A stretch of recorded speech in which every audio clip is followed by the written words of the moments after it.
Hello दोस्तों। तो लो फिर आ गए हम आपके सामने एक नई कहानी को लेकर।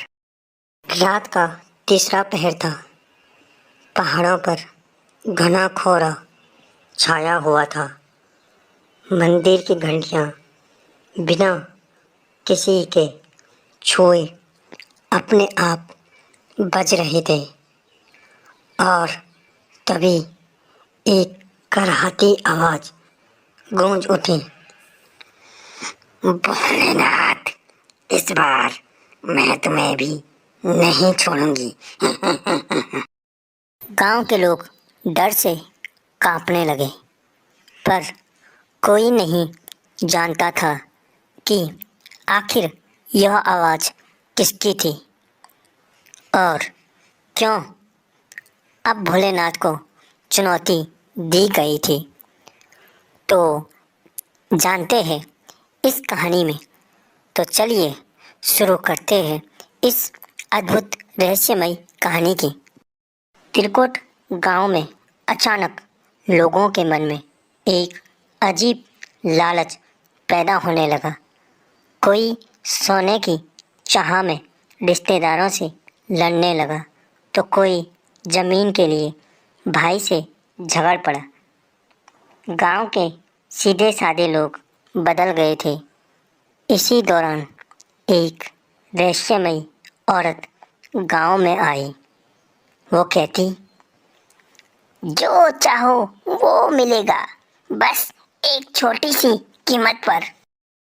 गांव के कुछ लोग लालच में आकर उससे सौदा कर लेते और उनकी इच्छाएं पूरी भी हो जाती। लेकिन कुछ दिनों में उनका जीवन पूरी तरह से बर्बाद हो जाता। एक दिन क्या हुआ, एक दिन भोलेनाथ के मंदिर का दीपक अपने आप बुझ गया। पुजारी समझ गए कि यह कोई साधारण शक्ति नहीं, बल्कि लालच की चुड़ैल है। तो गांव वालों ने भोलेनाथ से प्रार्थना की। उसके बाद भोलेनाथ वहाँ प्रकट हुए।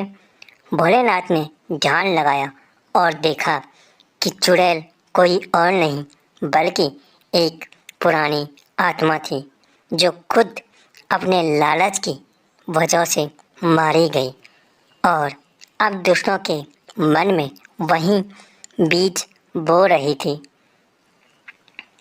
तब भोलेनाथ ने चुड़ैल से पूछा, तो क्यों लोगों को परेशान कर रही है? फिर चुड़ैल ने कहा, क्योंकि मुझे भी कभी किसी ने यही सब दिखाकर फंसाया था। अब मैं भी वही कर रही हूँ। फिर भोलेनाथ ने कहा कि जो खुद गलत रास्ते का शिकार हुआ हो, उसे रास्ते दिखाने वाला बनना चाहिए, ना कि राक्षस। भोलेनाथ ने गांव वालों को एक विकल्प दिया। यहाँ सोना है, पर जो कोई भी उसे उठाएगा, उसके जीवन से एक प्यारा इंसान चला जाएगा। इस बार किसी ने सोने को उठाने का भी विचार नहीं बनाया। लोगों ने कहा, भोलेनाथ, हमें कुछ भी नहीं चाहिए, बस आप रहिए। उसी क्षण चुड़ैल की शक्ति खत्म हो जाती है और चुड़ैल वहाँ से मुक्त हो जाती है। भोलेनाथ ने गांव वालों से कहा, लालच वही चुड़ैल है जो मन में बैठ जाए तो इंसान सबसे पहले अपना चैन खो देता है। जो सच्चे मन से संतुष्ट है, उसे कोई नहीं डरा सकता। दोस्तों, इस कहानी से हमें यह सीखने को मिलता है कि लालच की चुड़ैल सबसे खतरनाक होती है। वो बाहर नहीं, मन के अंदर रहती है। संतोष ही सच्चा सुख है। दोस्तों, अगर आपको यह वीडियो अच्छा लगा हो तो लाइक कीजिए, और हाँ, अगर आप चैनल पर नए हो तो चैनल को सब्सक्राइब कीजिए। मिलते हैं आपको ऐसे ही अमेजिंग कहानियों के साथ। धन्यवाद दोस्तों।